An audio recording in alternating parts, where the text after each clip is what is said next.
Como o contato pessoal com grandes escritores me fortaleceu. Eu até incluiria, se é que me fortaleceu, né?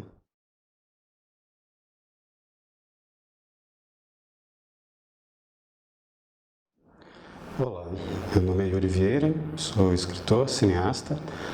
Fui convidado pelo Aramis Pereira para participar do CONALIT, Congresso Nacional de Literatura e História Pessoal. Conforme eu disse a ele, eu estava em dúvida sobre o que falar. E ele me deu então a ideia e me fez algumas perguntas que eu vou seguir como roteiro. Porque, embora eu seja um escritor de ficção, escrevo crônicas, também relatos, tenho 5 livros publicados,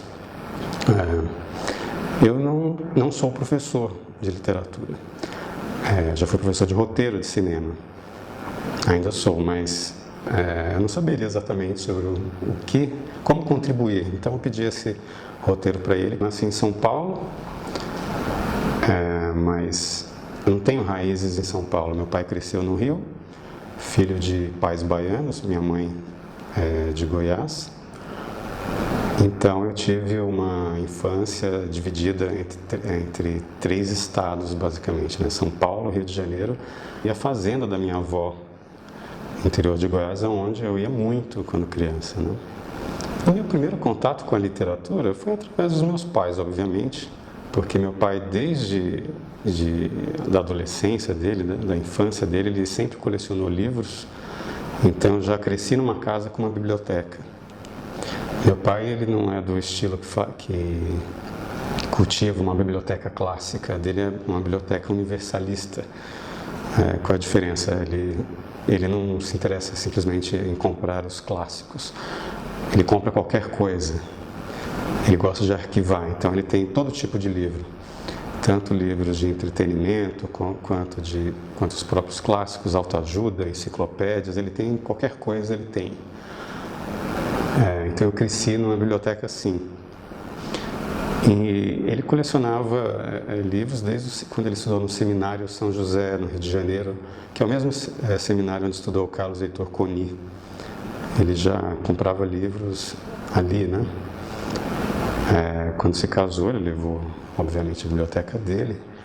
E minha mãe foi professora, então ela gostava, desde criança, ela contava histórias pra gente. Para mim e para as minhas irmãs, né? E ela até conta que, às vezes, quando meu pai viajava para o exterior, que ele trabalhou na VASP, Aviação Aérea de São Paulo, fazia muitas viagens ao exterior, e quando ele fazia isso, eu e minhas irmãs íamos dormir na cama da minha mãe com ela. E ela lia histórias para a gente, pegava algum livro e começava a ler, para a gente dormir, né, obviamente. Minhas irmãs iam dormindo, chegava um ponto em que ela dormia, mas eu não. E eu acordava, mãe, como continua a história? Ela conta isso achando engraçado, né? Porque a literatura não me fazia dormir. E ela disse que quando era menor ainda, ela lia, quando não entendia a linguagem ainda, quando era bebê, então ela lia histórias em quadrinho.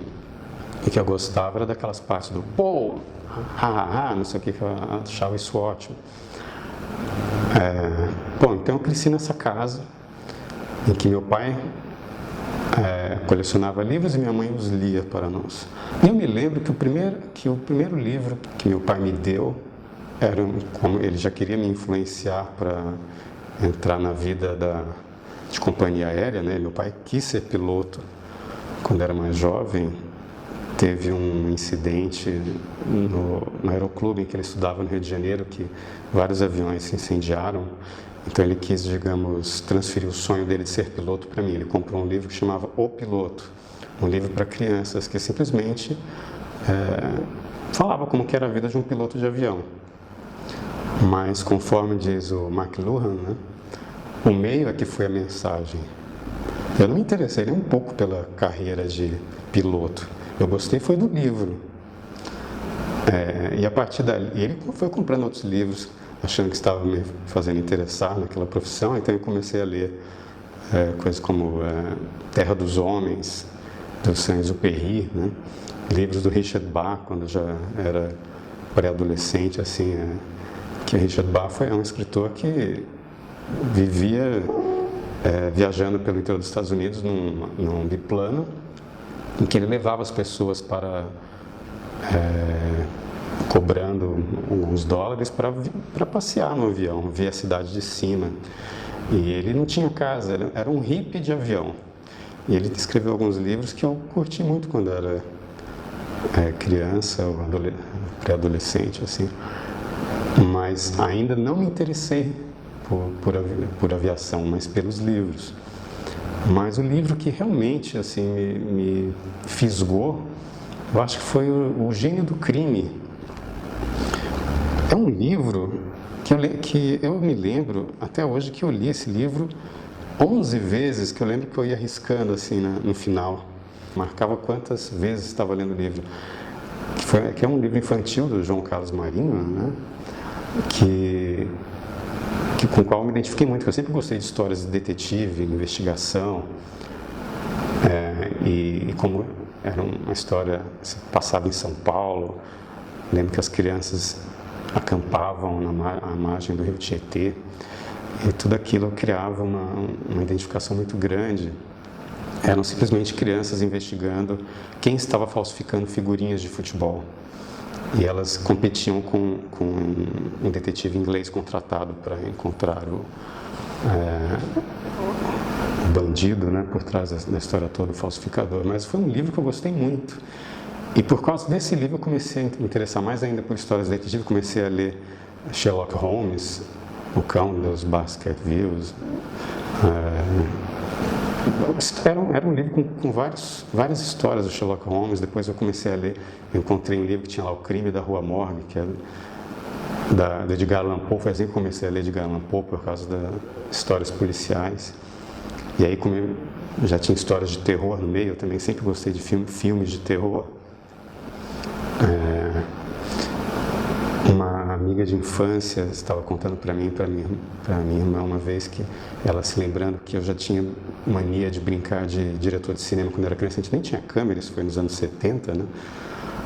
Que eu fazia ela e minha irmã fingirem que tinham quebrado o carro e que batiam na porta da minha casa. Eu ia atender a porta como se eu fosse um vampiro, alguma coisa assim. Eu já ficava criando histórias em que se passavam apenas na minha cabeça, elas não entendiam nada do que estava acontecendo, elas começavam a tirar o sarro da minha cara, e eu ficava irritado com elas, porque elas não entravam na brincadeira. Então eu ficava criando assim situações meio cinematográficas, mas sem uma câmera para registrar e editar, que não adiantava nada. Então assim, comecei a ler Edgar Allan Poe por causa da história de detetive de terror. Eu lembro de ter lido também quando era criança, mas eu não entendi nada. Hamlet, simplesmente porque na capa tinha uma caveira. Eu achei que era alguma história de terror, comecei a ler aquilo. Não me lembro de ter entendido nada de Hamlet, eu fui ler muitos anos depois e realmente entender aquilo. Eu sei que eu também tinha aqueles livros, a coleção Para Gostar de Ler, né? A coleção Vagalume. Eu gostava muito daqueles livros, acho que os dois que mais me marcaram foi O Coração de Onça, né? E também Sem Noites Tapuias. Se eu não me engano, os dois são dos mesmos autores, que é Ofélia e Narbal Fontes, um casal que escrevia livros a 4 mãos, né? O que era... Eu não sabia na época, fui ficar sabendo muito tempo depois. Imagina, enquanto o marido escrevia os capítulos pares, a mulher escrevia os capítulos ímpares, eles iam alternando, e você não consegue perceber a mudança de estilo de um para o outro. Os dois eram como que um autor só, eram um narrador só, né? E foram livros que me marcaram muito. E na coleção Para Gostar de Ler que eu fui tomar contato com Fernando Sabino, Paulo Mendes Campos, Milor Fernandes. Milor Fernandes me marcou muito com aquele livro Fábulas Fabulosas. Eu me lembro que quando eu morava com a Hilda Hilsch, de a gente telefonar para o Milor Fernandes, eu lembro que eu fiquei mais assim, emocionado por estar falando com o Milor Fernandes, que eu havia lido na minha infância, do que quando eu conheci a Hilda Hilsch, que eu não sabia quem era quando eu a conheci, né? Eu acho que ela ficou até meio enciumada assim, com a minha empolgação por estar conversando com o Milor Fernandes no telefone. Ele leu alguns contos meus e gostou muito, me incentivou. O primeiro livro de alta literatura mesmo, que realmente criou um grande impacto assim, na minha vida, foi Memórias Póstumas de Brás Cubas, do Machado de Assis, porque eu estava acostumado com esses livros com que o autor fica ali apenas na trama, nas subtramas, e de repente Machado de Assis vem com os capítulos que tem apenas alguns comentários sarcásticos, irônicos, às vezes só um monte de pontinhos, uma coisa completamente de vanguarda, assim, mas era um livro, sabe, era de todos que eu já havia lido, o mais antigo até então.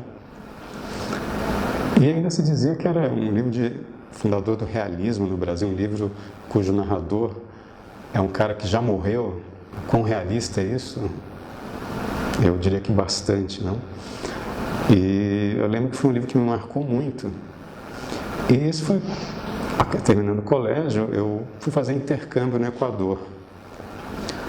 E no Equador, eu comecei a escrever no Jornal da Cidade. Eu tinha um professor de física que era jornalista também.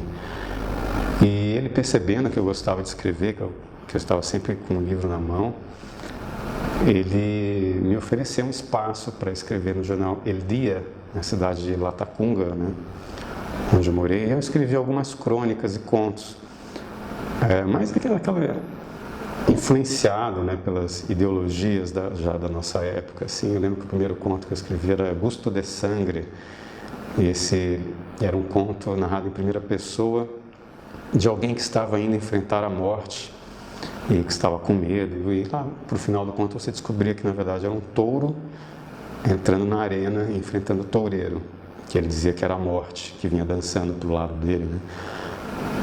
É um conto até bem escrito, mas hoje em dia eu acho uma bobagem, assim, essa crítica, enfim, é outra história. Eu já não perco tempo com isso. Mas também escrevi muitos textos de ambientalistas na época, assim, ecologia e tal.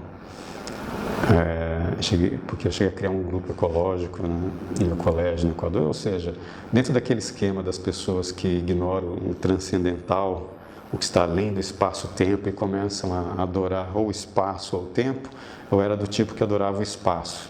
Os que adoram o tempo, adoram a história, se tornam socialistas, comunistas, a história nos justificará. E já os outros são o pessoal da nova era, né, adoram o espaço, o meio ambiente, a ecologia, né. Eu tinha essa característica meio panteísta mesmo, talvez por influência um pouco de perto do coração, como chama, perto do coração selvagem, né, da Clarice Lispector. Ela tem uma postura bem panteísta, influenciada por Spinoza, né. Eu tinha também essa viagem na época e acabei entrando nessa. E escrevi vários textos, né, sobre meio ambiente, publiquei alguns no Jornal da Cidade. Então, assim, meus primeiros textos publicados foram publicados, então, em 1990, né, em espanhol. Então, meu primeiro trabalho, assim, digamos, profissional, talvez, acho que pode-se dizer assim, foram escritos em espanhol. Então, depois que eu voltei ao Brasil, eu pensei em fazer jornalismo, né, que era uma escolha óbvia. Aí eu já estava em Goiânia, já tinha saído de São Paulo, estava em Goiânia para fazer jornalismo, mas me desestimulei completamente, porque a Universidade Federal de Goiás, né, estava super decadente, greves, rolou uma greve que durou muitos meses e eu sei que aquilo me deixou muito desestimulado, acabei largando o curso, também fazia engenharia civil ao mesmo tempo, mas larguei tudo e fui para Brasília estudar engenharia florestal, ainda influência das minhas preocupações ambientais, né? Mas na verdade eu fazia isso porque eu já sentia que eu queria ser um escritor. Eu lembro de ter assistido um documentário com a professora Lia, o nome dela Lia, né? Apresentou para a gente no curso de jornalismo, em que havia entrevistas com escritores de livros infantis. E aquele documentário me tocou muito, e eu já vinha do Equador com aquela ideia de escrever ainda. Então eu decidi que eu sentia que eu tinha tudo a ver com aquilo, porque desde criança eu sempre escrevi bem, as minhas redações sempre bastante elogiadas. Eu gostava, eu sempre escrevi cartas, muitas cartas, quando eu estava no Equador, eu escrevia cartas de 30 páginas para os amigos. E depois que eu larguei o curso aqui em Goiânia, fui para Brasília, estudei na UNB. De lá eu escrevia cartas enormes para os meus amigos. Isso no início dos anos 90, não tinha internet ainda. Eu escrevia cartas para amigos em São Paulo ou em Goiânia mesmo. E já ficava aquela viagem literária. Eu lembro de ter me identificado muito com um livro das cartas que o Monteiro Lobato escrevia para um amigo dele, que depois se tornou juiz, né? Aquelas cartas todas assim, como se diz, já traindo assim uma pretensão literária muito grande, que você começa a se achar, né, a falar exagerar nas expressões, na construção, porque de repente você começa a achar que um dia aquilo será lido, que aquilo um dia vai ter uma importância, que faz parte do seu desenvolvimento, e começa a viajar na maionese, né? Eu lembro que o próprio Monteiro Lobato, em cartas que ele já estava maduro, ele ria dessas cartas dele, e ele fala, né, para o amigo dele: nossa, como nós éramos metidos à besta, né? Hoje em dia a gente escreve de uma maneira tão simples, a gente escrevia de uma forma tão rebuscada quando éramos mais jovens. Eu também fazia a mesma coisa. Mas enfim, uma grande angústia que eu tinha era sempre ouvir que não dá para se viver de literatura no Brasil. Então eu estava sempre querendo fazer algum curso que pudesse me manter.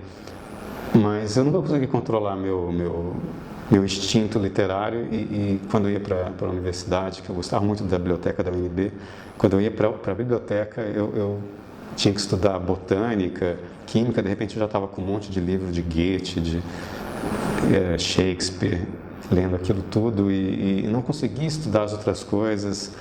Acabei largando o curso de engenharia florestal, comecei a fazer letras, teoria literária, fui monitor do Flávio René Couto, mas ele mesmo me desestimulou a mudar para o curso de letras e falou para mim: não, o curso está... E ele era o chefe do departamento de letras, de teoria literária. Ele me disse: não, é melhor você fazer outra coisa. Eu fui fazer história e crítica de arte, mas ainda assim pensando naquele curso como uma forma de ganhar a vida e paralelamente escrever.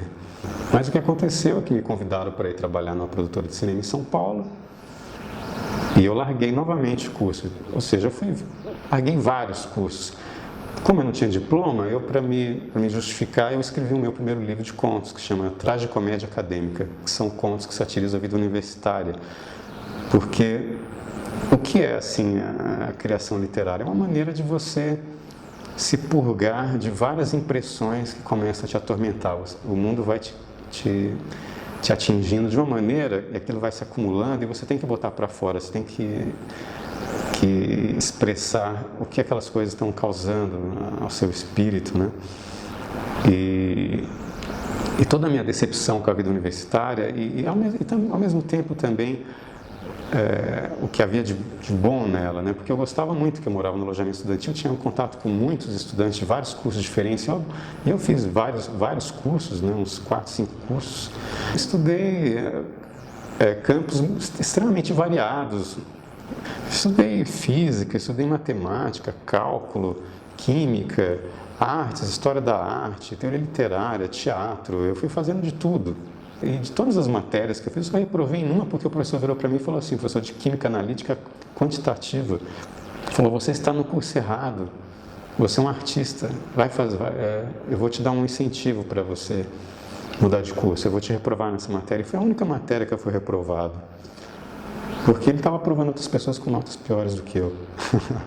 E foi aí que eu finalmente passei para a teoria história e crítica de arte.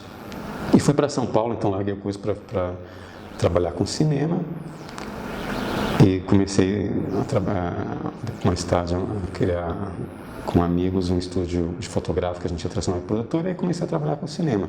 Então, assim, eu sempre estive dividido entre essas duas formas narrativas, que é o cinema e a literatura, que eu sei que cada um tem sua forma completamente distinta, né, de narrar. E eu demorei um tempo a separar as coisas, porque às vezes eu me pegava escrevendo contos ou iniciar romances que na verdade eram roteiros de longa-metragem. Eu começava a escrever roteiros que na verdade eram viagens interiores que não tinham como ser filmadas, estavam mais para literatura com fluxo de pensamento do que para cinema. Então assim, eu tive que aprender a separar as duas linguagens e saber como escolher cada uma. Como a escrita e a literatura têm lhe ajudado? De que maneira? Bom, assim, na minha vida financeira não tem ajudado em nada, né? Eu só quebro a cara. Mas a literatura, a leitura, ela expande a sua imaginação. Então você tem uma visão de mundo mais ampla. Wittgenstein dizia que os limites da sua linguagem são os limites do seu mundo. Também é possível dizer que os limites da sua imaginação são os limites do seu mundo, porque tudo que é possível é imaginável, e tudo que existe antes foi possível, tudo que é efetivo foi possível primeiro. E o possível é o reino da imaginação. E as pessoas podem não perceber, mas elas confiam mais naquilo que elas acreditam ser possível do que naquilo que elas sabem que é real, que já é atual, que é efetivo, né? Nós vivemos andando dentro da nossa imaginação.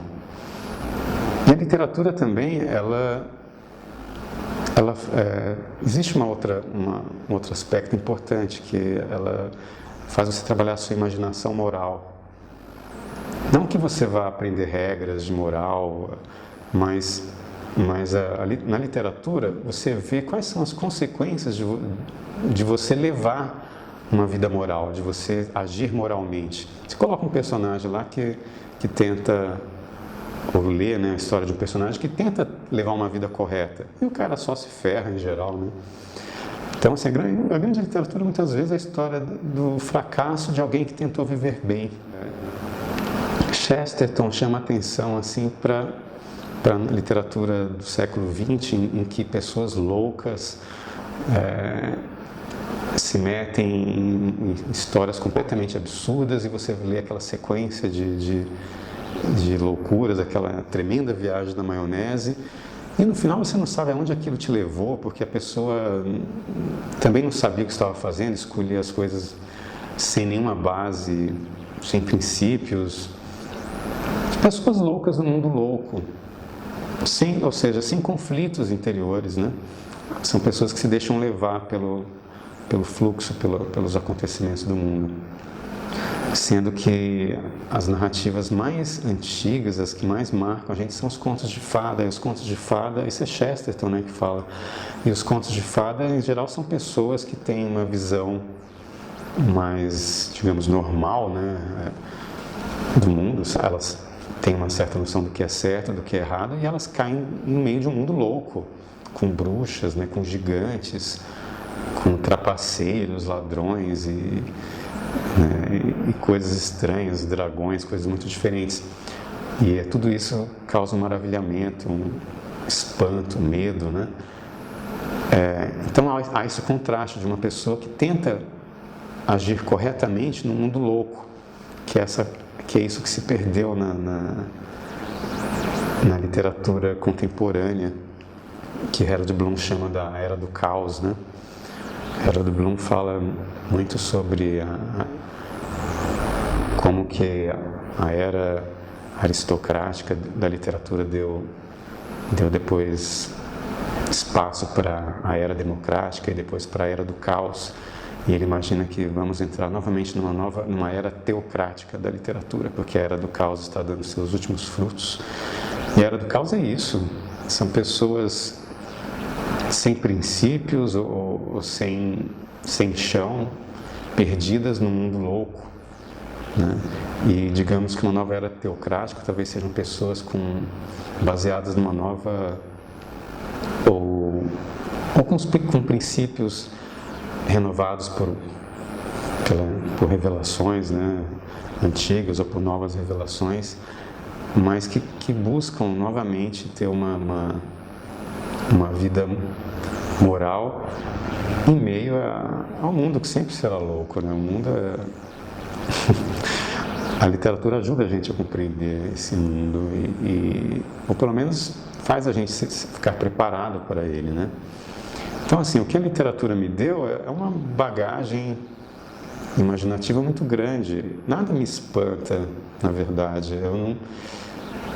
E ao mesmo tempo tudo, né? Ao mesmo tempo que você se maravilha com coisas pequenas, você não fica chocado com grandes absurdos, porque você já, em algum lugar você já leu que aquilo era possível. A Clarice Lispector fala, né? Imaginar e adivinhar a realidade. Imaginar, se você não imagina, você pelo menos lê o que alguém imaginou, né? Se você tem uma cultura literária. Fernando Pessoa falava, né? Faça o romance antes que ele lhe seja feito. Muitas pessoas caem em situações absurdas porque elas não sabiam que era possível. Elas não sabiam que elas poderiam cometer determinados crimes, inclusive. Existem pessoas que cometeram assassinatos, talvez porque nunca imaginaram que fossem capazes disso. Talvez se elas tivessem lido Dostoiévski, Crime e Castigo, ou Os Irmãos Karamazov, ou Os Demônios, talvez elas tivesse passado pela cabeça delas que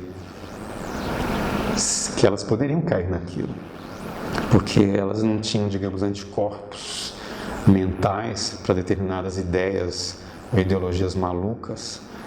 Elas não tinham a noção clara do certo e do errado, elas não tinham, ou pelo menos, porque isso sempre é muito nebuloso, né? Saber o que é certo e errado. Cada situação exige muito de você. O mundo não é branco e preto, assim, tem umas nuances, é acinzentado, mas você tem que saber lidar com essas situações exige muito da sua imaginação, exige muito da sua consciência do que é possível. E eu penso que muita gente que não tem a imaginação desenvolvida acaba sendo vítima de histórias terríveis da realidade. Elas se tornam personagens de histórias de jornalismo policial, porque de repente nunca leram nada. Imagina se, por exemplo, nos anos 70 as pessoas tivessem lido Rubem Fonseca com mais atenção. Rubem Fonseca, ele praticamente percebeu que nós estávamos nos encaminhando por uma era de violência exacerbada, que é a era que nós vivemos hoje, né? 60 mil pessoas morrendo por ano, assassinadas ou por morte violenta. Rubem Fonseca escreveu, por exemplo, Feliz Ano Novo, fala de criminosos com sangue completamente gelado, capazes de coisas assim absurdas, que chocou tanto na época que o livro foi proibido. Mas o que é o escritor dotado de imaginação? O escritor que adivinha a realidade? Como diz a Clarice Lispector, eu digo que é aquele cara que está na casa do caralho. Eu não sei exatamente qual é a verdade da origem dessa expressão, mas eu já li em alguns lugares que aquele cesto da gávea que tem nos navios, no alto do mastro das caravelas, em que ia um marinheiro ali procurando terra, aquele cesto da gávea também se chamava Casa do Caralho. Caralho é o mastro do navio. A casa é o cesto. Aquele cara ficava ali em cima procurando terra, procurando um chão firme. Enquanto os outros estão lá embaixo, não estão vendo, ele via primeiro. Enfim, com relação à imaginação moral, a questão não é ensinar regras de moral, nada disso, mas mostrar quais são as contradições, os paradoxos de você tentar, ou no caso o personagem, né, tentar enfrentar a realidade. Porque não é porque você age corretamente que você vai se dar bem. Muitas vezes é justamente o contrário, né? Como o próprio Cristo prova, né? Mas é a questão de você ampliar os limites do seu mundo. Eu lembro quando aquele o juiz propôs a educação de presidiários com livros, eu pensei, putz, vai dar merda esse negócio aí, porque eu já imaginei que o cara, que eu não sabia qual era a formação dele, que ele iria empurrar os diários do Che Guevara, sabe, essas coisas, livros do Jean-Paul Sartre. Eu já imaginava que eles iam enfiar ideologia na cabeça dos presidiários, como aconteceu em Ilha Grande, da parte dos comunistas presos, em relação com os presidiários comuns. Mas não, esse juiz agora ele colocou os presidiários para ler os livros clássicos, ou seja, para ampliar a imaginação dessas pessoas que cometeram crimes, talvez porque já não havia passado pela cabeça delas que elas estavam cometendo algo tão terrível que poderia ter sido evitado se elas tivessem um mundo de possibilidades aberto na cabeça delas, se elas tivessem meditado nas consequências das suas escolhas morais. Então, a Aramis está perguntando como a convivência com grandes escritores como Hilda Hilst e Bruno Tolentino ajudou. O que o contato com eles trouxe para a sua vida e para a sua obra? Chamar o meu trabalho de obra no momento é ser muito prepotente, porque eu sinto que eu estou apenas no começo. Eu não sinto que tenha feito nada ainda de tão importante, assim, de relevante. Eu acho que se eu morrer hoje, ninguém vai se lembrar de mim daqui 5 anos. Enfim, mas o que foi... Quando eu fui parar na casa da Hilda Hilst, a convite de uma amiga comum, e aí, mais tarde a Hilda me convidou, né, para morar com ela depois que ela leu o meu livro, realmente eu tive foi um impacto muito grande, porque eu não levava a literatura de uma maneira assim tão séria, como missão. Eu sentia assim que era minha vocação, eu me sentia sempre chamado a isso, mas eu tinha dificuldade em saber como que é a vida do escritor realmente, de fato. Quando eu conheci ela, eu tinha 26, 27 anos. Tinha publicado um livro só. Na casa dela eu também conheci o Bruno Tolentino, poeta, um grande poeta. Convivemos durante vários meses. Eu, Bruno Tolentino, com a Hilda, convivi durante 2 anos. E, na verdade, até hoje, às vezes eu comento que o impacto desse contato com eles foi tão forte que eu estou tentando me recuperar até hoje, porque eu confiava muito em mim. Minha confiança era muito grande, porque eu levava tudo meio na brincadeira. Meu primeiro livro, ele tira o sarro de todas as situações que me impressionaram assim, na vida universitária. Então tem muito humor, tem muito sarcasmo, né? Ironia. E eu brincava, eu escrevia aquilo dando gargalhadas, assim, me divertindo muito.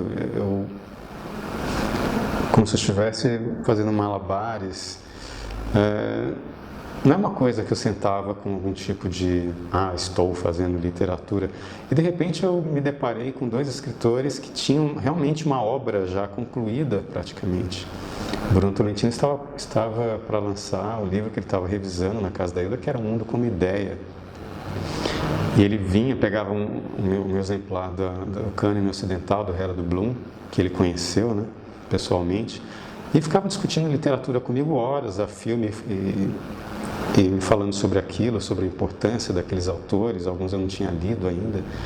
E quando juntava eu, a Hilda e o Bruno Tolentino, às vezes também o escritor José Luiz Moura Fuentes, que também morou lá, acho que até por isso que o livro A Montanha Mágica me causou um certo desconforto, porque a minha montanha mágica foi a casa da Hilda Hilst. Eu era tipo Hans Castorp, assistindo jogos de tênis intelectual, assim, sabe? Muitas vezes o Moura Fuentes fazia o papel de Settembrini, né, um liberal de esquerda. Às vezes a Hilda era um nafta, ou às vezes ela era também uma espécie de um Hans Castorp também, dependendo, e às vezes quem era o Nafta era o Bruno Tolentino. Então, assim, eram as discussões da Montanha Mágica eu assisti ao vivo na casa da Hilda Hirsch. Então, assim, eles me deixaram, ao mesmo tempo, também muito exigente comigo mesmo. Então, eu durante algum tempo, eu acho que eu me travei um pouco. Eu comecei vários romances e não terminei nenhum deles.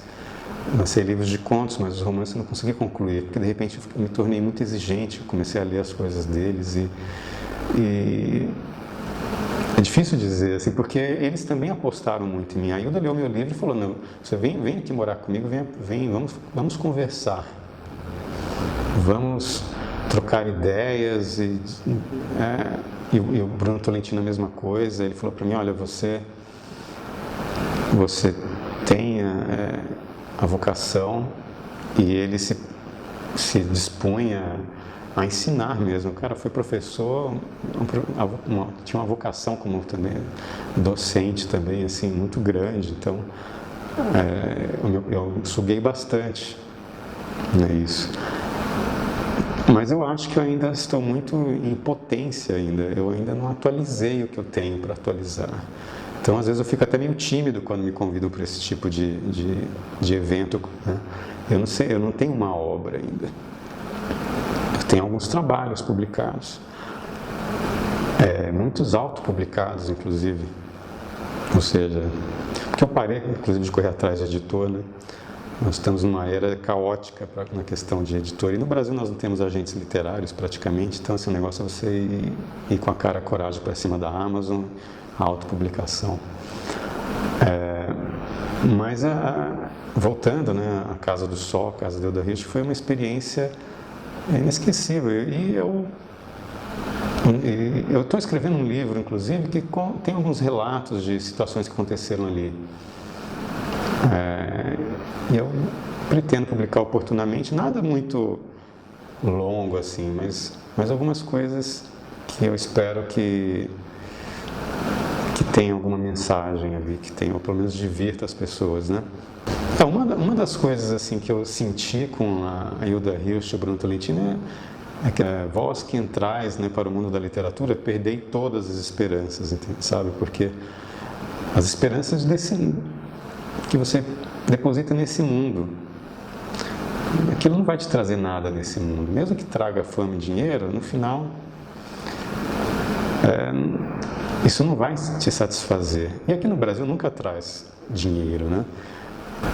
O Aramis também está me pedindo para citar trechos de alguns livros que me marcaram muito.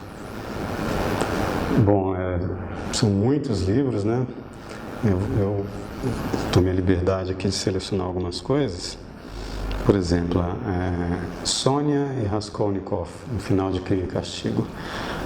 Como Dostoiévski mostra a redenção de um criminoso, de um assassino,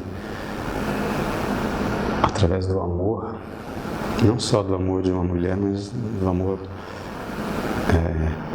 pelo Cristo, né? É um final deslumbrante, o final de Crime e Castigo. É um dos trechos que acho que mais me marcaram. Eu lembro que eu li esse livro sentindo convulsões, assim. Eu estudava na UNB nessa época. E era um livro que mexia muito comigo internamente. Acho que foi o que me levou a entender o conceito de pathos, né? Um livro muito importante. A tragédia de Shakespeare, que me causou também assim um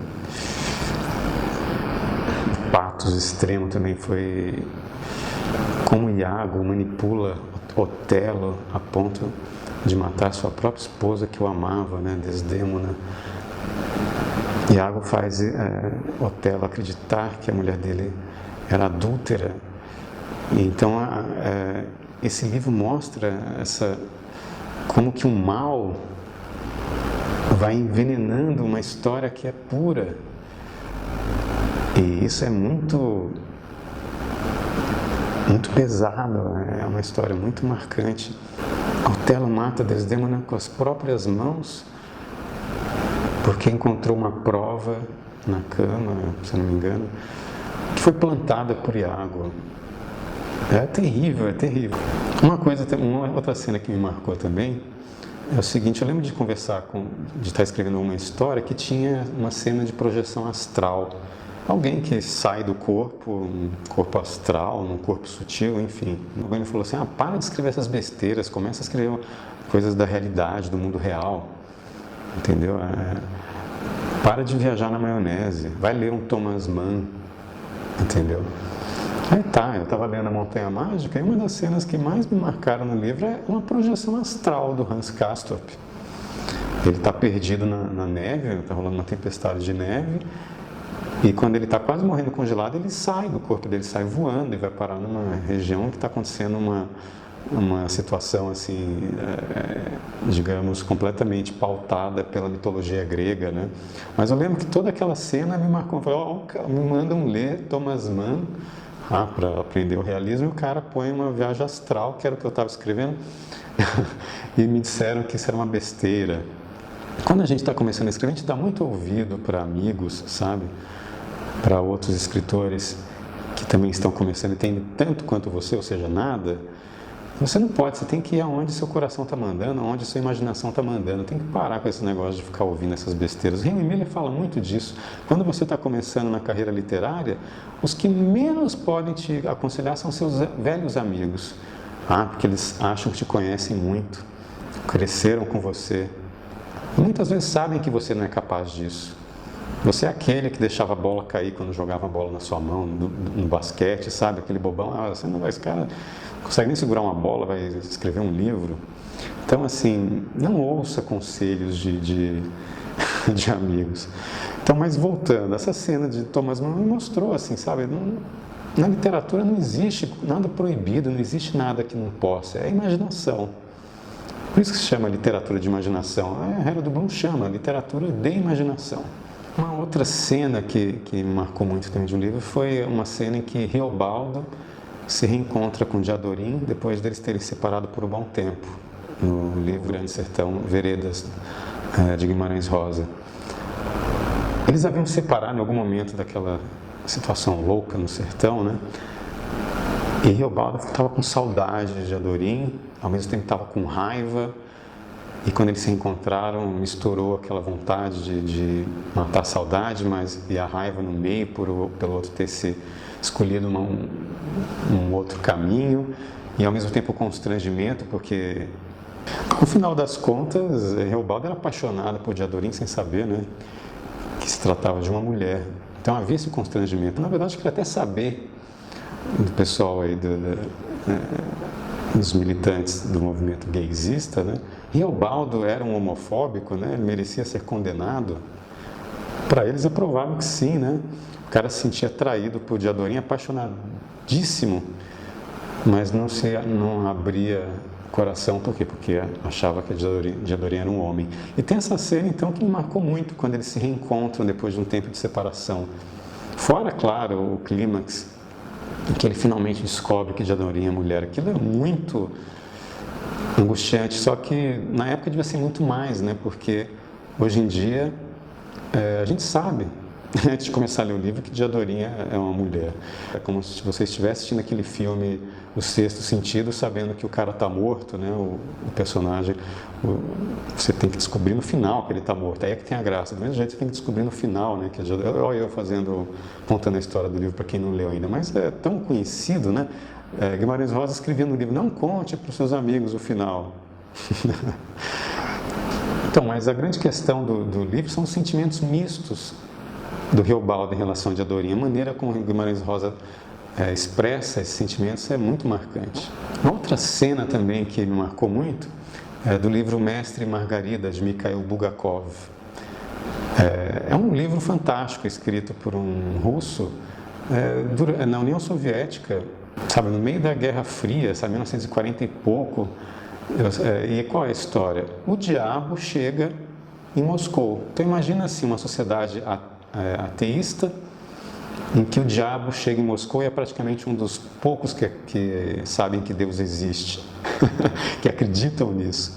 Então, no começo do livro tem um diálogo muito engraçado, muito interessante, em que dois literatos, um editor e um poeta, estão conversando sobre um poema que a revista ou o jornal desse editor vai publicar, e ele está querendo fazer umas correções ao poema, e ele está, se eu não me engano, falando das virtudes, do ateísmo, qualquer coisa assim, e o diabo, que é Voland, né, que ele se faz passar por um ocultista e por um mágico, um ilusionista, né? Ele está passando por ele, ouve a conversa e senta com os dois para conversar. E o diabo acha muito engraçado, muito interessante encontrar aquelas pessoas que não acreditam em Deus, né? Eles começam a citar Kant para ele, que você não pode conhecer coisas para as quais o entendimento não está preparado para se conhecer, né? E o diabo faz um comentário sobre Kant, como se soubesse que Kant está lá com o pai dele no inferno. E tem umas coisas assim muito interessantes. Eu sei que esse diálogo é muito engraçado e ao mesmo tempo o diabo prevê, né, a morte de um deles, que acontece dali a minutos, exatamente como ele previu, que deixa o outro completamente enlouquecido e que vai parar no hospício. Eu sei que esse livro é muito interessante. Eu sei que o diabo vai mandando a população inteira de Moscou para o hospício, porque quando as pessoas não acreditam em Deus, elas acreditam em qualquer coisa, né? E quando o diabo então se mete no meio, as pessoas expiram. Como eu estava dizendo, se você não consegue pensar no que é possível, se você não consegue fazer o romance, ele é feito com você, né? Então, por isso, faça o romance ou leia o romance antes que ele lhe seja feito, né? Essa cena do livro do Mikhail Bulgakov é muito boa. Outro livro que tem uma cena muito interessante, um trecho assim que me marcou muito, é do livro Doutor Zhivago, de Boris Pasternak. Eu li esse livro basicamente porque é de onde veio o meu nome. Eu queria saber por que meu pai escolheu meu nome a partir desse livro e também do filme, né? Tem um filme, Doutor Zhivago. Mas essa cena que eu gosto muito não tem no filme, ela tem no livro apenas. Porque o Doutor Zhivago, Yuri Zhivago, ele se casou com Tônia, mas durante a guerra, a Primeira Guerra e depois a Revolução, né? Ele era médico, poeta médico, e ele conheceu uma enfermeira porque ele se apaixonou. A mulher dele estava longe do fronte e ele, junto com essa enfermeira, se envolveu com ela, que era Larissa, apelido Lara, né? Ele escreveu muitos poemas para ela e tal. Mas há uma cena em que ela já foi embora, ela engravidou dele, fugiu com um outro oportunista né, enfim. E ele ficou sozinho na casa. E ela tinha um marido, ela foi casada também. E esse marido era um professor desses que fazem lavagem cerebral comunista na cabeça dos estudantes, que se tornou um líder do Exército Vermelho, um oficial do Exército Vermelho e sanguinário. Sabe, um cara que matou muita gente, que era Strelnikov. No filme, há cenas interessantes dele no trem vermelho, dele cruzando a Transiberiana, né, com os soldados, saudando a passagem do trem de Strelnikov. E ele dizimava cidades inteiras que tinham, por exemplo, dado comida para o Exército Branco. Ele passava e dizimava a cidade inteira. E eu sei que quando ele se torna dispensável para a Revolução, os próprios bolcheviques mandam matá-lo, entendeu? Porque primeiro eles saem exterminando todo mundo e depois agora vamos matar os assassinos para eles não contarem o que nós fizemos. Strelnikov se ferra nessa, né? E ele foge e vai atrás da Lara e ele ouve dizer que ela está numa casa onde ela havia passado uma temporada com o Dr. Zhivago, mas quando ele chega lá, ela já tinha ido embora. Então tem um diálogo dos dois que foram apaixonados por Lara sobre ela, né? E eles conversam sobre ela e Strelnikov fala do arrependimento dele de ter abandonado o amor da vida dele para lutar por uma revolução que no final não resultou em nada e que agora quer matá-lo. Eu sei que eles conversam, o Dr. Zhivago dá abrigo para ele, tem um longo diálogo sobre ela, sobre o amor, sobre a revolução, o significado dessas coisas, a vida pessoal e você apagar a sua vida enquanto indivíduo para servir uma coletividade que no final te paga com uma perseguição e a morte. Enfim, eles vão dormir E o Dr. Zhivago acorda no dia seguinte ouvindo o som de um tiro. E é Strelnikov cometendo suicídio. Isso não tem no filme, mas é uma cena muito impressionante. Um outro livro que tem uma cena que me marcou muito é um livro que as pessoas não consideram como literatura importante, como algo a ser lido nos colégios, simplesmente porque foi escrito por Chico Xavier. Mas eu acho um livro impressionante, que é Há 2000 anos. Não é um livro de doutrinação espírita, é um romance. É um romance shakespeariano, com tragédias, com conspirações, traições, pessoas malignas, pessoas boníssimas. É um livro em que mexe muito com a sua imaginação moral. Mostra as consequências de você tentar seguir o que você percebe como sendo verdade, de tentar seguir o que é correto e nesse mundo de cinzento, muitas vezes se equivocar. Há uma cena em que o senador Públio Lentulus, ele vai ao Coliseu e ele estava brigado com a mulher dele, porque a mulher dele, por causa de uma escrava que eles tinham, acabou conhecendo Jesus Cristo. Ou seja, é uma história que se passa na época do Império Romano, né? E ela conheceu Jesus e se tornou uma discípula dele. E isso foi terrível, né, para o senador romano. A mulher dele se torna uma cristã e ele proibiu ela de se intrometer nisso, que eles ficaram, inclusive, até sem conversar. Ela ia escondida para as catacumbas, né? E um dia ela é presa nas catacumbas pelos guardas que haviam recebido denúncia, né, de onde os cristãos iam se encontrar. E a mulher dele é presa, mas ele não está sabendo disso, porque ele não sabe que ela foi para lá. E ele ia ser condecorado por acho que por uma guerra em que ele participou, se eu não me engano, mas ele recebeu alguma condecoração e nas festividades no Coliseu, os cristãos são entregues aos leões. E ele assiste lá do alto do Coliseu, pequenininhos lá, né, a mulher dele no meio dos cristãos ser comida por leões, mas ele não reconhece porque está ali de longe. E ele só se dá conta depois, e no momento em que ele percebe que a mulher dele... Foi o livro, há 2000 anos, que me mostrou o significado daquilo que Aristóteles chama de terror e piedade, que ocorre durante a fruição de uma tragédia. A piedade no sentido de você apresentar devoção a uma divindade, né? Você ser pio, piedoso. E o terror que acontece quando você tenta ser piedoso ou quando você não é piedosa. A tragédia pode acontecer das duas maneiras, né? Em Eurípides, por exemplo, as bacantes, Penteu é morto porque não crê que Dioniso é uma divindade. Já há 2000 anos, a mulher de Públio Lentulus é morta porque ela crê naquela divindade, em Jesus. E esse momento em que Públio Lentulus descobre que a mulher dele havia morrido comida pelos leões na frente dele é muito impressionante. Um outro momento de um livro que mexeu muito comigo é Henry Miller, na sua trilogia A Crucificação Encarnada, que eu acho que devia se chamar A Crucificação Rósea, que eu acho que fica mais compreensível no nosso português do Brasil, porque encarnada, eu acho que por causa do espiritismo a gente sempre tem a sensação de que é alguma coisa que encarnou, né? Que está na carne, mas não, a crucificação encarnada quer dizer cor rosa, né?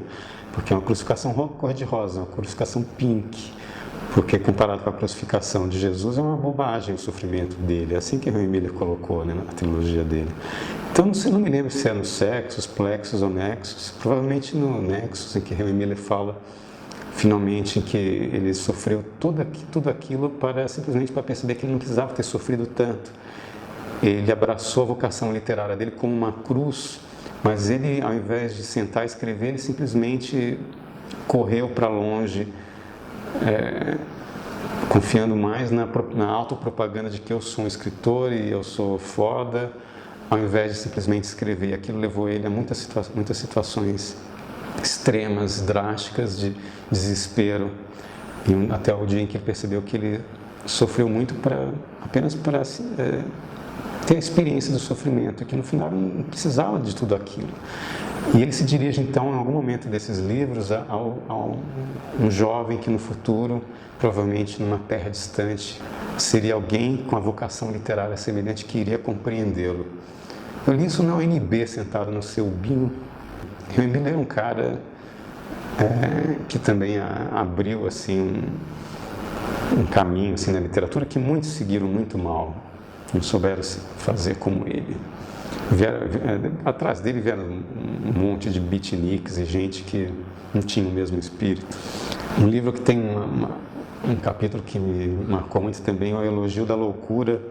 Erasmo de Roterdã tem um capítulo que ele fala das mulheres, em que a loucura diz que foi ela que criou as mulheres, que o homem é um ser muito sério e que a loucura criou uma mulher, uma figura assim completamente guiada pelo coração, pela vontade, com um entendimento grande, mas acessório, não é o principal, que a mulher está ali para alegrar o homem, porque o homem leva tudo muito a sério e só a mulher pode tirar o homem dessa seriedade. Eu lembro que essa parte do livro me marcou muito.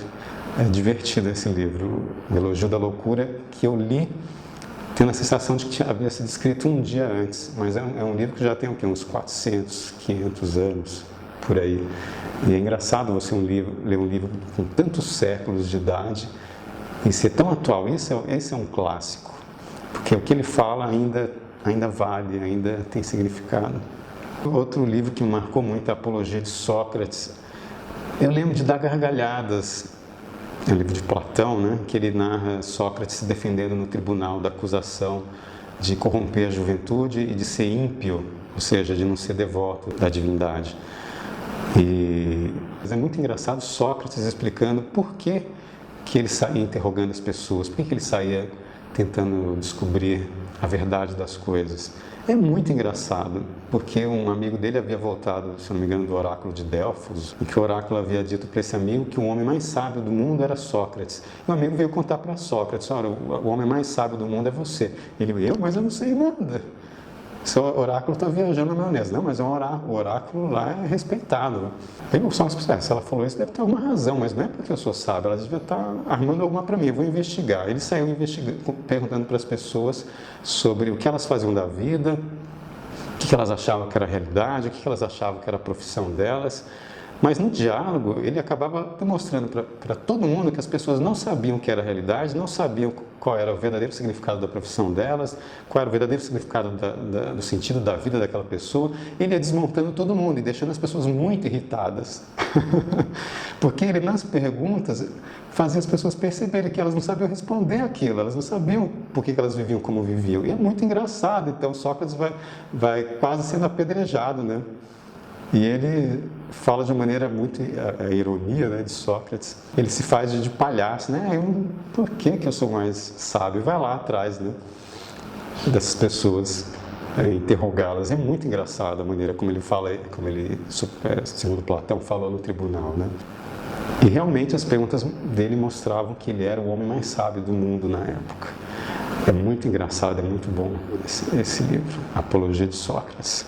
Outro livro que tem um trecho que eu não consigo esquecer é A Peregrinação, de Fernão Mendes Pinto, um livro escrito em 1500 e pouco, de um sujeito que saiu de Portugal com 16 ou 17 anos e só foi voltar 20 e tantos anos depois.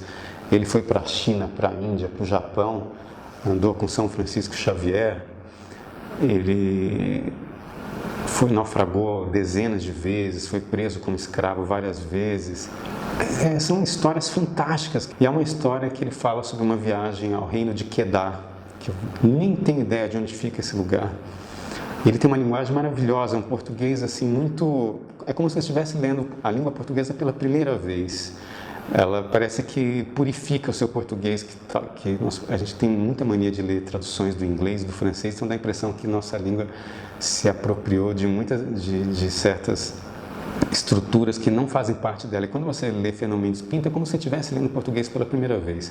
E nesse capítulo, o que é engraçado é que ele chega num lugar em que o rei mandou matar o pai para casar com a mãe, só que proibiu toda a população de comentar o caso. Acontece uma situação muito engraçada em que o guia dele, que é um mouro, né, um muçulmano, dá com a língua nos dentes numa reunião de família, num banquete, e tira o sarro do rei. Para a visão de mundo dele, quem faz uma coisa dessa, matar o pai para casar com a mãe, só pode ser um porco. E o rei manda decapitar esse guia e manda acordar o Fernão Mendes Pinto. E ele chega lá assustadíssimo, achando que vai morrer também. Mas o rei estava querendo, o rei sentado em cima do elefante, cercado por soldados, está querendo simplesmente pedir desculpa para ele por ter matado o guia dele, porque o rei sabia que os portugueses eram importantes para manter os negócios, manter o mercado, né, funcionando. E ele queria que o Fernão Mendes Pinto explicasse, né, pro parente dele lá, que era o chefão em Malaca, né, do comércio dos portugueses, daquele vice-reino, né? Só que o Fernão Mendes Pinto, até ele entender naquela língua louca dos caras que ele não ia ser morto, ele ficou muito nervoso, quase teve um infarto. Ele narra isso de uma maneira tão engraçada que eu mesmo, assim, li as gargalhadas. Ele descreve como ele bebeu uma bacia de água para se acalmar. E depois que o cara manda, não, vai lá agora para o seu barco, amanhã a gente conversa de novo, a gente, né, troca umas ideias, mas ele chega no barco dele, mal chega no barco, levanta as velas e vai embora, apavorado. Esse capítulo é muito engraçado, escrito numa linguagem tão bonita, tão pura, num português tão fresco, que me marcou muito. É lógico que existem muitos outros livros que me marcaram, eu gosto muito de ler Fernando Pessoa, mas enfim, eu selecionei esses trechos que eu disse agora para comentar. O Aramis está me perguntando que dica que eu daria para quem está querendo entrar em contato com a alta literatura, né? Bom, o que eu posso dizer é o seguinte: esqueça as teorias literárias, sabe? Esquece o formalismo russo, Bakhtin, Escola de Frankfurt, esquece essa besteirada toda aí.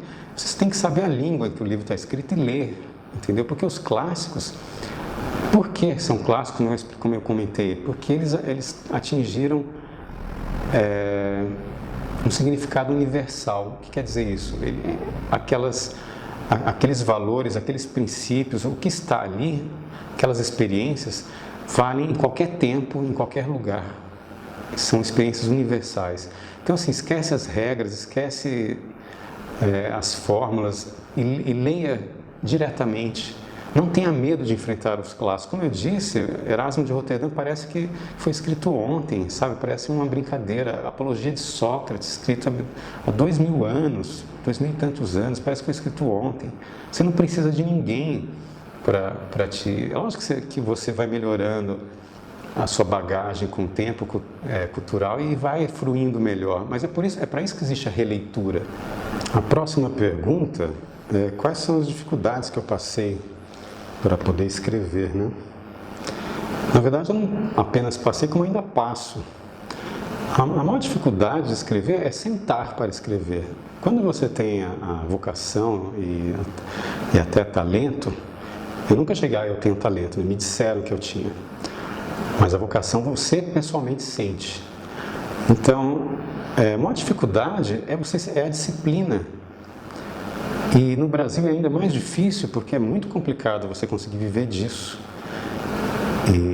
Então você tem que tirar do seu tempo, que você deveria estar trabalhando para sobreviver, um tempo que você vai dedicar a algo que não é para essa vida, entendeu?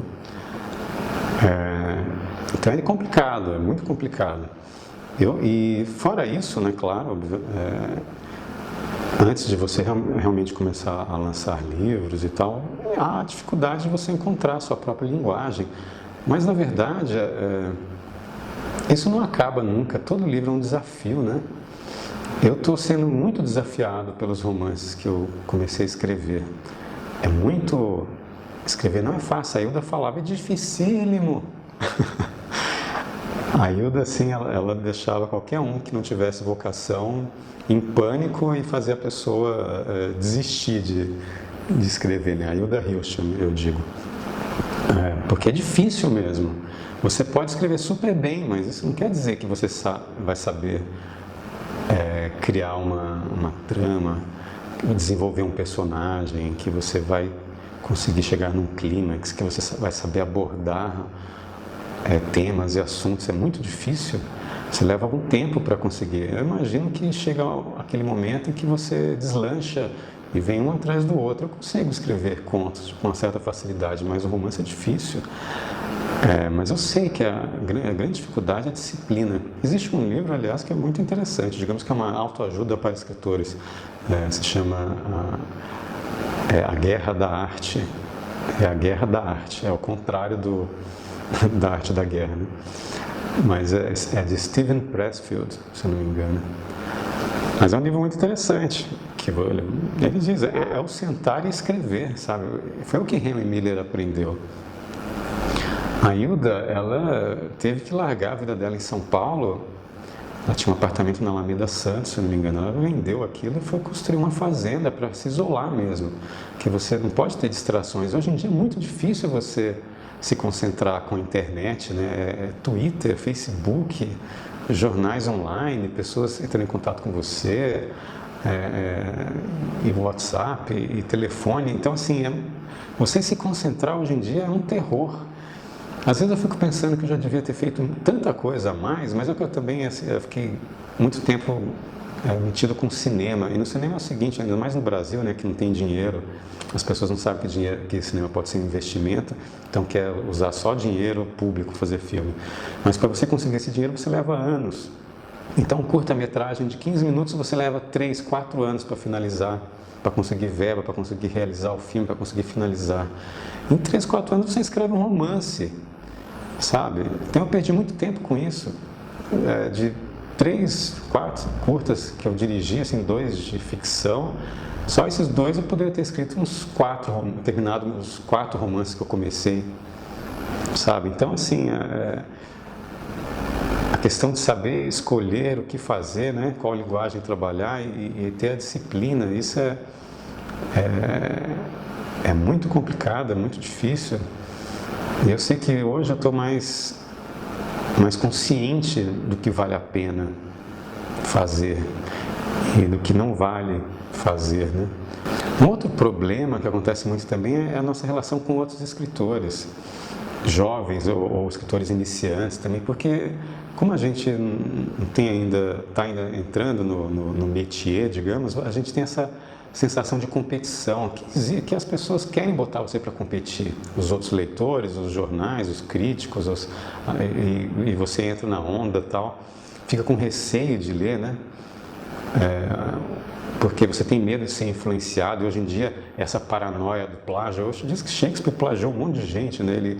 Ele viu uma história, essa história pode ser melhorada, ia lá e fazer. Hoje em dia, Shakespeare teria sido preso por plágio. Só que você vai ler o plágio dele, é 1000 vezes melhor do que o original de um outro cara desconhecido, entendeu? Mas, você não pode roubar ideia e tal. Então, assim, eu tenho um certo receio de ler livros de amigos, assim, depois ou porque eu vou me sentir inferiorizado se for excelente, ou porque eu vou querer melhorar, aquilo vai me causar, digamos que a ideia vai me causar uma impressão que eu não vou conseguir me livrar dela enquanto eu não escrever também, aí eu vou ser acusado de plágio.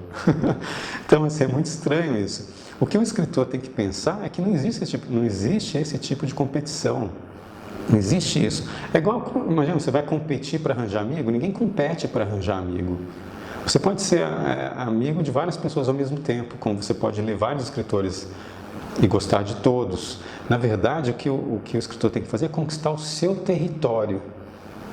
E não importa que estilo que é. Tem que encontrar o seu estilo. O seu estilo pode não ter nada a ver com o que se faz ultimamente, pode ter a ver com o que se fazia no século XVII, por exemplo, no século XVIII. Entendeu? Contanto que ele expresse o que você tem a dizer da melhor maneira possível, é aquilo que você vai fazer. E para de competir com os outros. Você tem que criar o seu território, e o território na literatura é infinito, é igual Minecraft, aquele jogo que diz que existe, em termos de superfície de jogo construída, é maior do que o planeta Júpiter, parece.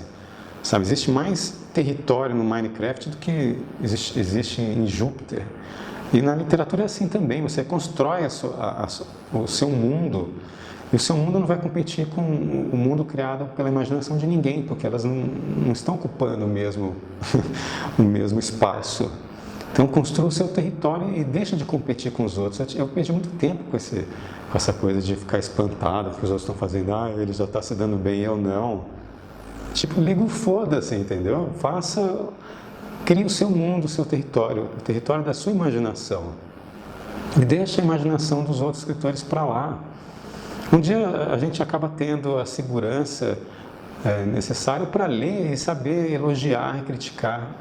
Eu li um livro de um amigo meu, há um tempo atrás, que é o Ronaldo... Eu sempre esqueço sobre o sobrenome dele. Enfim, ele escreve bem, eu já posso falar, o cara que escreve bem, um livro de contos, muito bom. Mas eu lembro que eu comecei a ler meio com receio. Se eu gostar, vai ser difícil lidar com isso, se eu não gostar também.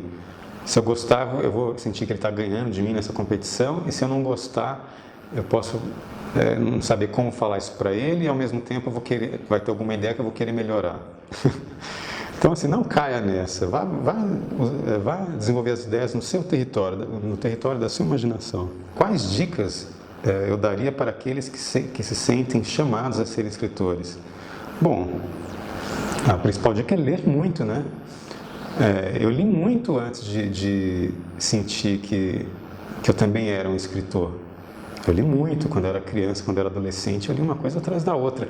E isso é que é interessante, você muitas vezes tem que, principalmente quando você está começando, você tem que esquecer, que às vezes chega a pessoa assim, você fica ali nessas bobagens, você tem que ler Vidas Secas.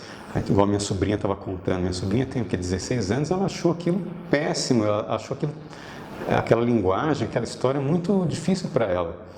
Mas por quê? Mas ela adora ler, ela está sempre lendo. Mas porque cada livro tem o seu momento de ler.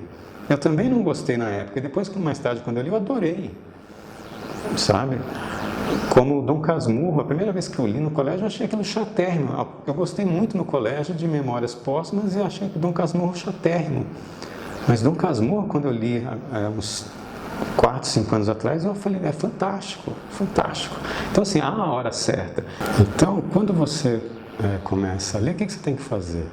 Você começa a ler o que um escritor que você já está lendo indica. É como conhecer pessoas, como fazer amizade. Você tem um amigo que te apresenta um amigo comum, um amigo com quem ele já tem afinidade, e de repente você percebe que também tem uma afinidade por aquela pessoa. O escritor coloca a sua personalidade no trabalho, por mais que ele esteja escondido, mas às vezes como narrador ele está ali, né, como narrador. E você vai ter afinidade com este ou aquele mais do que com outros. Existem escritores clássicos com os quais você não se identifica tanto, você percebe a grandeza dele, mas não é o cara que você realmente curte. Por exemplo, eu leio Thomas Mann, eu percebo a grandeza dele, mas eu não me identifico tanto como eu me identifico com Dostoiévski. E eu cheguei em Dostoiévski como? Através de Henry Miller. E eu cheguei em Henry Miller como? Porque através de Hermann Hesse. Eu estava lendo Hermann Hesse um livro atrás do outro. Lobo da Steppe, Demian, Narciso Goldmund, que é um livro maravilhoso. E um dia na biblioteca da UNB eu vejo uma biografia em imagens do Hermann Hesse, e lá tinha uma foto do Henry Miller elogiando o Siddhartha. Né? E eu falei, quem é esse Henry Miller? Ele falou, Henry Miller. E nos livros dele ele elogia Dostoiévski. A mulher dele na época falava, você tem que escrever igual a Dostoiévski, quem é Dostoiévski, eu tenho que ler Dostoiévski. Então assim, um escritor vai te mostrando o outro, é um caminho que você vai percorrendo por afinidade. Lógico que você chega um dia que você está mais consciente tem mais cultura, você já vai saber quem são as pessoas que valem a pena. Se você ler Carpo, por exemplo, a história da literatura ocidental, você já vai saber que vale a pena. Mas como eu estou falando, existem alguns clássicos, alguns não clássicos também, escritores com quem você se identifica mais do que outros. E acho que Jorge Luiz Borges dizia, né, que a leitura deve ser um prazer também, uma alegria. Não é que é o aspecto principal, mas você não tem que se ler forçado, você não vai se sentir bem. Se você for um estudioso, é o seu trabalho, né? Do mesmo jeito que às vezes não é prazeroso escrever, às vezes é muito difícil, é muito dolorido escrever. Então você escreve porque é o seu trabalho, entendeu? Agora, se o seu trabalho é estudar livros difíceis, você não está... tudo bem, você lê, mas se você ler como uma pessoa comum e não como um teórico literário, então leia o que te causa prazer, o que te ensina as coisas, o que te amplia o seu mundo, amplia o seu imaginário. Eu acho que é por aí. Eu também queria agradecer ao Aramis Pereira pelo convite para participar desse congresso.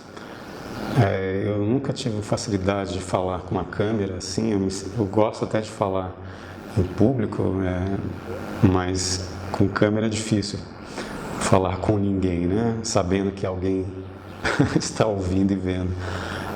Mas enfim, eu consegui passar por essa e agradeço ao convite, espero que eu tenha dito algumas coisas que sirvam para alguém, que tenha algum significado, algum valor para alguém. É isso, obrigado. Espero que vocês procurem meus livros na Amazon, no meu site, yurivieira.com. Um abraço, obrigado.